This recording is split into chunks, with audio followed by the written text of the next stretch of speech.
Welcome to New England. Doesn't matter what season it is, this is really a historic place to be if you like American history. Let me tell you about a restaurant, but before I do that, that restaurant, by the way, has a great deal of history with it. Let me tell you about some of the historic sites not that far from the restaurant. There's Charlestown. That's Bunker Hill. Don't fire till you see the whites of their eyes. By the way, the real battle was fought on Breeds Hill right next to it.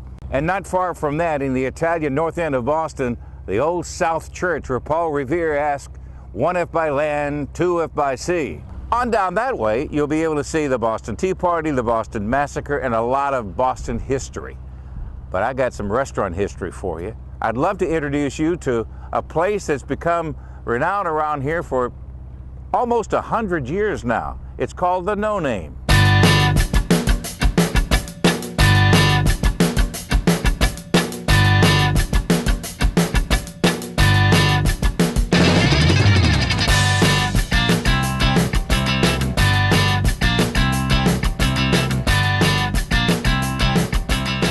Now here we are at the No Name Restaurant. It was opened up when we were fighting the war to end all wars back in 1917, World War I. Jimmy, a lot of people want to know why your ancestors back in 1917 named this place the No Name. Over the years, the customers gave us the name, No Name. And my Uncle Nick says if it works, leave it alone. But a lot of them were fishermen that worked right here on the pier, and this is where they'd come to eat. We have 4 or 5 generations of people coming in here to the restaurant.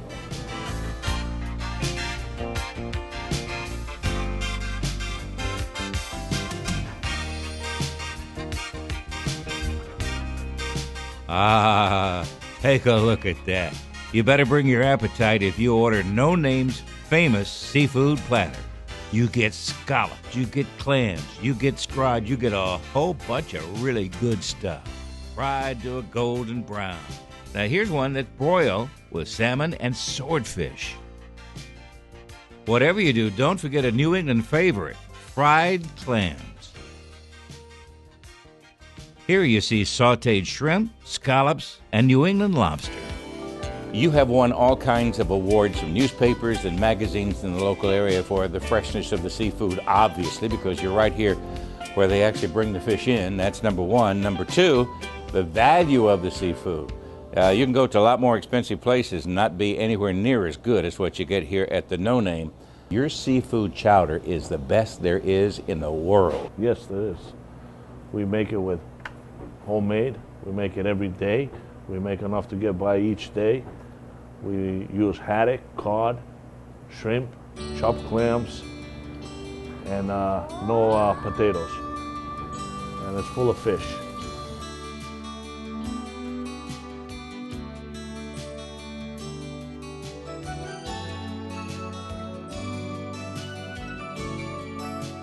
Now, a lot of people, Jimmy, I would imagine come from literally all over the world. We see the bus groups pulling here, and there are a lot of local people that come in here from all over New England, especially the people from out of town. They don't really know how to crack open a lobster and eat it. So how can you help them? Give them the placemat. The placemat tells them everything? Yeah. Take a look at that, folks. Bam, as the man says. Emerald Lagasse, well, he knows restaurants. He's from Fall River, Massachusetts, and he knows fresh seafood. He eats at No Name. Colonel Sanders, well, this is a guy that knew chicken, but by eating at the No Name restaurant, he also proved that he knew something about fresh New England scrod. And Boston Magazine said of the No Name, this low-priced seafood couldn't be fresher, and the kitchen knows what to do with it, displaying considerable finesse with battered fried clams, seared scallops, and buttery chowder made with leftovers from the catches of the day. When you visit New England, you gotta visit one of the most historic restaurants here. That, my friend, would be the No Name, 15 and a half Fish Pier on Boston's historic waterfront.